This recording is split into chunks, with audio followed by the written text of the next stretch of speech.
مش عارف عماد النحاس، نفسي اخش دماغه، يعني نفسي اخش دماغ عماد النحاس، بس شوفوا عايز ايه. بجد والله. يعني مصر على تريزيجيه، مصر على تريزيجيه طول الماتشات. النهارده اول مره تريزيجيه يلعب، يعني من ساعه ما جه الاهلي انا اول مره اشوف تريزيجيه بيلعب. يمكن احسن اداء لتريزيجيه من ساعه ما جه الاهلي ماتش النهارده.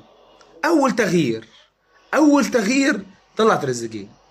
غريب والله العظيم، انسان غريب، معرفش بقى ده صح ولا غلط، بس هو ده اللي حصل النهارده.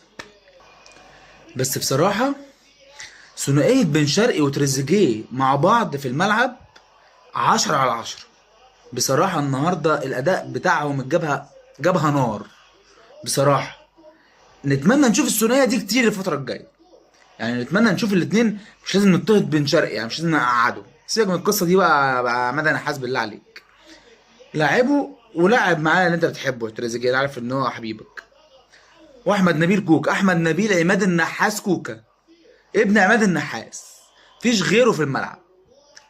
هيلعب يعني هيلعب. لاعب مش مهم، مش لما تجرب العيش شمال. ايه المشكله لما تجرب العيش شمال؟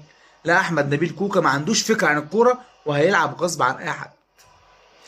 ربنا يسترها يبقى، بس ربنا يكمل الثلاث نقط دول على خير، عشان الواحد مقلق. وبن رمضان انا ما اعرفش ماله، ايه اللي حصل له ما اعرفش. يعني كان بيقدم كوره، لو كان استمر عليها كان بقى في حته تانية خالص. اللي اتعدى من اللعيبه كلها بقى زيهم بالظبط في الملعب، تحس ان كلهم نفس الحاجه. بس هم كويسين النهارده، ربنا يسترها بس، نجمع 3 نقط، ناخد 3 نقط على خير.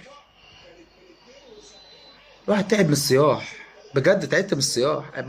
بقالنا 5 6 ماتشات بنصيح بس. الاهلاويه كلهم